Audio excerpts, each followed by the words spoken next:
इरफान साहब, गग्गू मंडी बूरेवाला की मिट्टी में ऐसी क्या तासीर है कि पाकिस्तान के बहुत से फास्ट बॉलर वहां पैदा हुए? क्या शुरुआत से ही क्रिकेट में इतना इंटरेस्ट था वहां के लोगों को, या वकार यूनिस साहब के स्टार बनने के बाद लोगों में ये जज्बा पैदा हुआ? नहीं, असल में एक छोटा कस्बा है गग्गू मंडी और बूरेवाला। वहाँ पे एक तो ज़ाहरा हमने देखा हुआ वकार भाई को, जाहिद भाई तो वो को। भी मोहम्मद जाहिद है और काफ़ी क्रिकेटर हैं हमारे वहाँ के। तो एक वो क्या कहते हैं ना, एक खिता इस तरह का होता है जहाँ पे देखो देखी ज़्यादा क्रिकेट होती है और सबसे बड़ी बात है वहाँ से फास्ट बॉलर बहुत ज़्यादा है। वकार भाई का नाम है, मुझसे पहले मोहम्मद जाहिद थे, उनका भी एक वर्ल्ड रिकॉर्ड था। अल्हम्दुलिल्लाह मेरे पास भी 2 वर्ल्ड रिकॉर्ड हैं, एक मेरी हाइट का है और दूसरा डोमेस्टिक में है। मैंने 24 बॉलों में 23 डॉट बॉल किए हैं और 1 रन दिया था 4 ओवर में। वो भी अभी तक वर्ल्ड रिकॉर्ड डोमेस्टिक क्रिकेट में। क्या बात है, क्या बात चाहिएगा।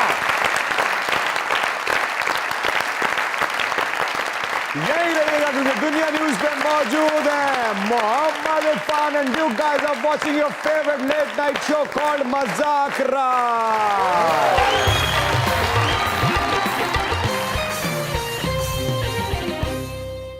Welcome back to मुज़ाकरात।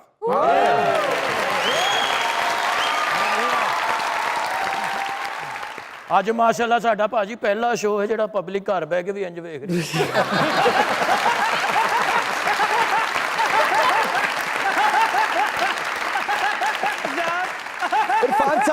इरफान साहब, एक लड़का जो पाइप फैक्ट्री में काम करता था, कभी पाइप फैक्ट्री में काम करते हुए उसने ये सोचा कि एक दिन आएगा कि वो इंटरनेशनल क्रिकेट खेलते हुए इंटरनेशनल ग्राउंड में, जहां उसके साथ पूरे पाकिस्तान की दुआएं और पाकिस्तान का जज्बा होगा और वो परफॉर्म कर रहा होगा, कभी ये सोचा? असल में जिस तरह मैंने मेहनत किया, जो बैकग्राउंड है वो लोग इतना नहीं जानते, क्योंकि आप बैठते हो कहीं भी तो जो मोटी मोटी चीज़ें तो वो बताते हैं। तो बताइए ना आज तो पतली पतली। आपने जिस तरह बोला, पैप फैक्ट्री में मैं काम करता था। वहां क्या करते थे आप? वहाँ पे पहले तो मैं एज ए हेल्पर गया था, तो उस अच्छा। टाइम मेरी थी पे, अभी तो कोई सोच भी नहीं सकता, 1300 रुपया मेरी पे जब मेरे स्टार्ट हुआ था। तो ये तकरीबन बात है 2001 या 2 की, ये इतनी को पुरानी बात नहीं है। 1300 रुपया तब भी बहुत कम था, ऐसे ही है। बल्कि ना होने के बराबर। तो उसके बाद फिर मैं साथ मेहनत करता, लेकिन सबसे बड़ी बात ये कि मुझे लगन बहुत थी इसकी क्रिकेट की, लेकिन ये चीज़ नहीं सोची थी मैं किसी दिन पाकिस्तान टीम में जाऊंगा। लेकिन एक शौक इस तरह, जिस तरह आप गली मोहल्ले में एक टेप बॉल खेलते हैं, उसके बाद हार्ड बॉल पे आप चले जाते हो, तो वहाँ पे आप परफॉर्म करते यानी हो। कि टीम तक का नहीं सोचा था, बस एक लगन थी कि बस खेलूं। कभी ये नहीं अच्छा, यानी कि जहन में भी नहीं आया कभी कि पाकिस्तानी टीम में आ सकता हूं। लेकिन एक चीज़, एक ख्वाब इतना बड़ा था ना, लेकिन शौक बहुत था। लेकिन जिस तरह वसीम भाई, वकार भाई और जितने भी हमारे बाकी सीनियर क्रिकेटर उनको देखते, तो लेकिन ये आता था यार कभी हम भी इधर खेलेंगे।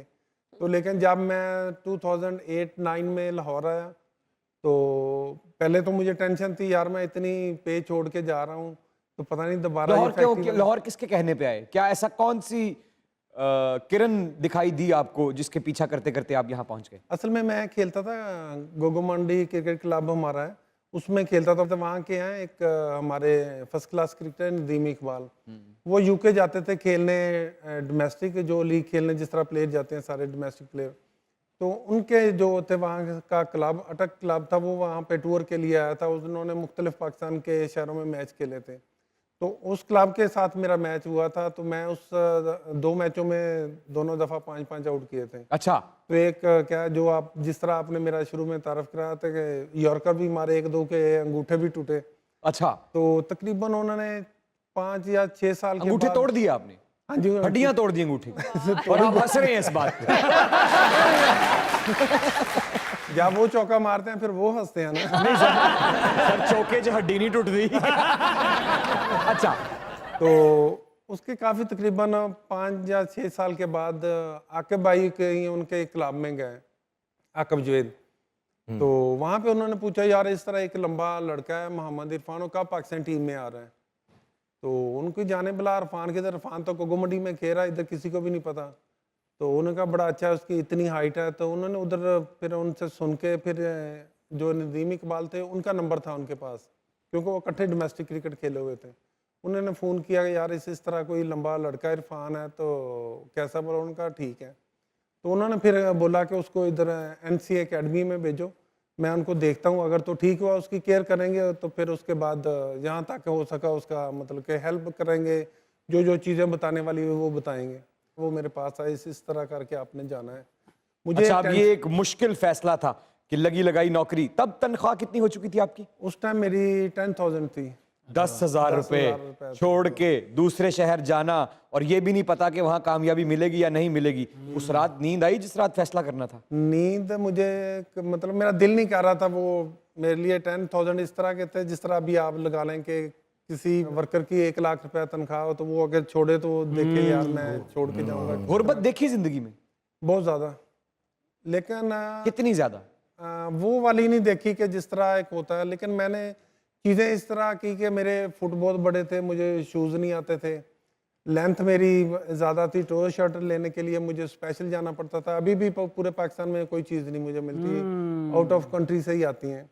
अच्छा, तो फिर आपने जब फैसला लिया, किसी दोस्त, घर वाले, माँ बाप, किसी में से किसी ने आपको मशवरा दिया कि छोड़ो फैक्ट्री, जाओ अपने ख्वाब के पीछे?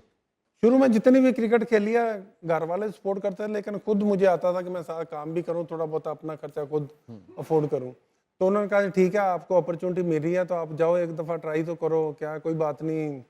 तो मैं यहाँ पे आया, आकिब भाई ने मुझे देखा है, तो उन्होंने कहा यार आप ऐसे ना कहें कि आकिब भाई ने मुझे देखा है। तो आकिब भाई ने देख के मुझे कहा "तो अपनी तैयारी शारी करो, स्पाइक्स वगैरह पहनो, तो चेक करता हूँ मैं"। उस टाइम मुझे याद है कि मैंने फुल टॉस बॉल की थी, वो 128 पे गई थी, 128 पे। तो मतलब कि फुल टॉस इतनी ज़्यादा पेस थी नहीं, हाइट थी, लेकिन उसके साथ मैंने वो ट्रेनिंग नहीं की होती जो एक फास्ट बॉलर के लिए चाहिए होती है। तो उसके बाद उन्होंने मुझे बाद में कहा, आज भी मुझे याद है कि उन्होंने कहा यार तेनों एक हफ्ता रख दें थे, पंजाबी में ही मैं बता रहा हूँ आपको ना, तेनों एक हफ्ता रख दें थे ते देखते तेरे विच इंप्रूवमेंट आ रही है, तो फिर तू इत्थे ही रहेगा, अगर नहीं है तो फिर जाके फिर जरा तू काम करता सी वो करी। उसी ट्रैक पे जहां आपने 128 किलोमीटर पर आवर पे बॉल की थी, फिर मेहनत के बाद कितनी स्पीड में फेंकी? मैंने 135 पे। क्या बात! तो फिर जैसे ही एक वीक के बाद मेरे ट्रायल दोबारा हुए, उन्होंने देखा 135 इंप्रूवमेंट लेके आया, उन्होंने कहा आप यहाँ पे रहो, आपका खाना पीना हर चीज़ यहाँ पे आपने बस मेहनत अच्छा, करनी ये तो फिर शाबाश बनती है आकिब जावेद साहब के लिए कि वो पाकिस्तानी क्रिकेट के लिए इतना सोचते हैं। सर, पाकिस्तान में कभी भी फास्ट बॉलर कम नहीं हुए, पर कंसिस्टेंसी की कमी है। ये सिस्टम का कसूर है या कोचिंग में कहीं ना कहीं गफलत होती है? नहीं, असल में इससे पहले अगर देखा जाए कि तकरीबन जो अभी यंगस्टर खेल रहे हैं, उनसे पहले जो थे वो जो बहुत ज़्यादा मेहनत करके आते थे, डोमेस्टिक क्रिकेट खेल के आते थे। अभी आपने देखा होगा कि T20 आने के बाद, T10 आने के बाद हर एक का यही शॉर्टकट आ गया कि मैं T20 खेलूँ, T10 खेलूँ, मैं वनडे ना खेलूँ, टेस्ट मैच ना खेलूँ, अपनी डोमेस्टिक क्रिकेट में ना खेलूँ। हमने डोमेस्टिक क्रिकेट में 4-4, 5-5 दिन बॉलिंग की है। जब आप वहाँ पे एक प्रॉपर वर्क करके आते हो, वहाँ पे मैच खेलते हो, 1-2 सीजन खेलते हो, वहाँ पे फिर आपको पता चलता है कि आपने किस तरह आउट करने हैं। तो आप कह रहे हैं कि इसमें खिलाड़ियों का अपना कसूर है? अपना भी कसूर है इसमें, भी ये क्या? नहीं आप कह सकते पीसीबी का या किसी का, क्योंकि आपकी टेस्ट क्रिकेट है जो वो बहुत कम होती है, उसमें इतना फेम नहीं है।